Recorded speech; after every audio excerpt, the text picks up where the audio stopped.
What was it like to work with Steve Ditko? Great. Steve Ditko and Jack Kirby were the two greatest guys to work with. They never showed any temperament. They were always on time with their work. Nothing was a problem.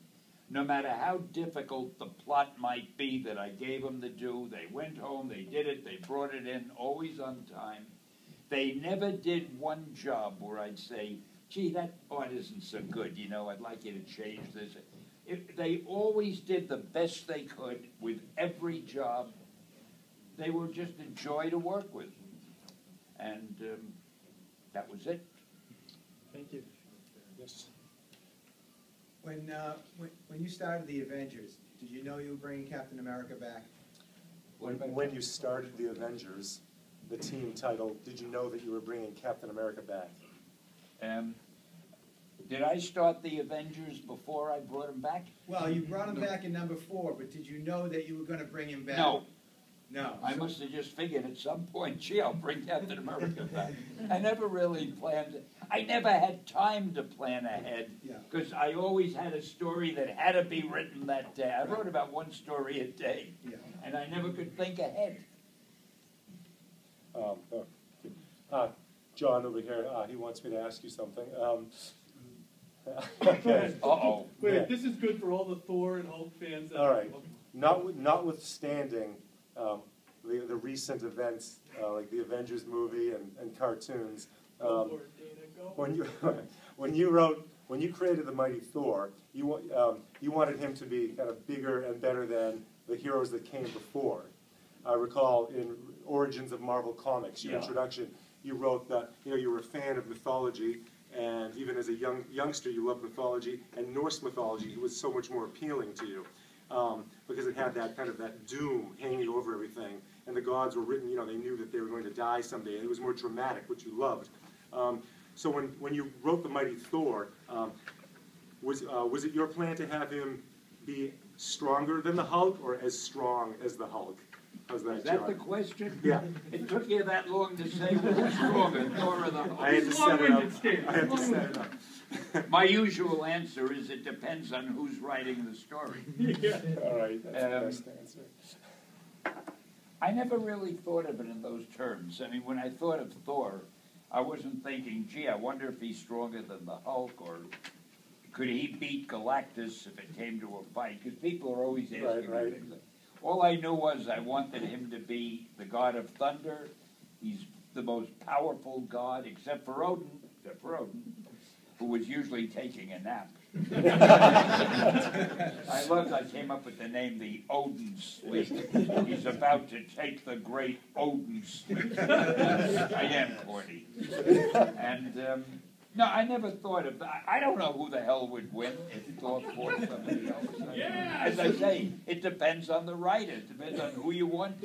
These characters are not real. Wait a minute. Isn't it? Yes, Stan Lee, there is a Hulk? Well, maybe somewhere. I'd love to meet him. Yes, Virginia. Yeah. There is a Santa Claus. Yes. I was just wondering what your favorite cameo was in the movies. Oh, I loved them all. I got a kick out of the one in the latest Iron Man. In Iron, what did I do in Iron Man?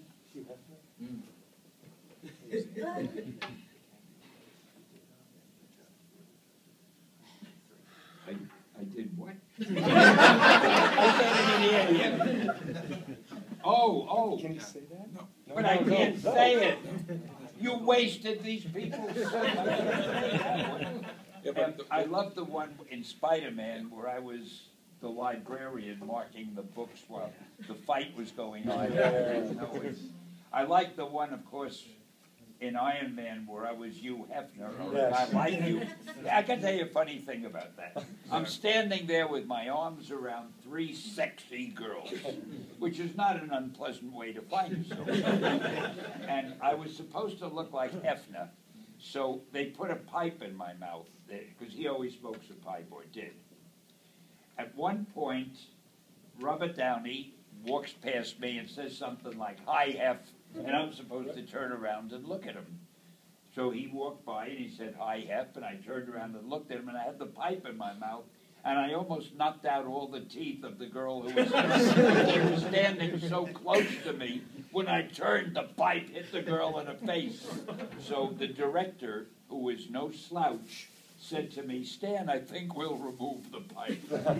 And that's why I had no pipe in my mouth. And I know you're all wondering why. Yes. What is your favorite Marvel movie? What is your favorite of the Marvel movies? Oh, wow. I got to be honest, I love most of them. I think maybe the first Iron Man, I got a really big kick out of that. I thought it was just perfect. There was nothing I could find to change or that I would want to change or alter. But I loved them all. I loved the X-Men, the first X-Men movie, second one too. I certainly loved the Spider-Man movie. When you asked about my favorite cameos, that made me think. I like the one in Spider-Man where we're in Times Square and I walk up to him and I say, forgot what I said. One person can make a difference. One person can One make a person, difference. right, you're right, you have a good memory. I say one person can make a difference. And then I left, and then the director, what's his name again? Sam Raimi. See, I'm pretending I don't know. And Sam Raimi said, "Stan, come back. Say 'nuff said" after that. I couldn't believe it.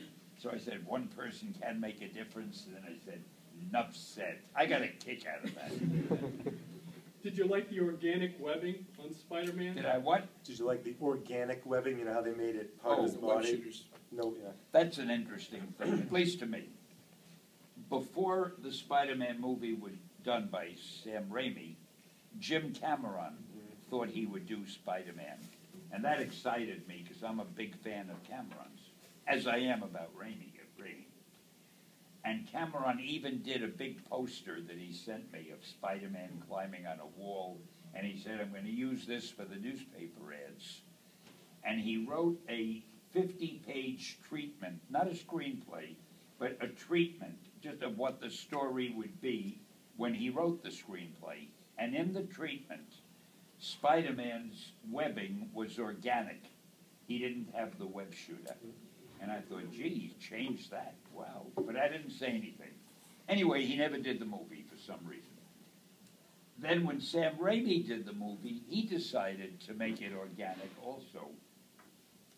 Now, these are two of the most talented directors in Hollywood, filmmakers.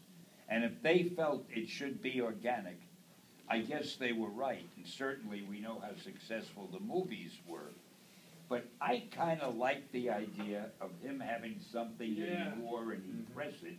And the reason I liked that was because I could always get him in trouble where he needs it the most and he's run out of web fluid. And what does he do? But in the movies, he's always got the webbing, so it makes it easier for the writer, but I would have been more intrigued if it was still not organic. But I know I'm wrong, because if two of the best filmmakers in Hollywood wanted it organic, I'm not going to argue with them.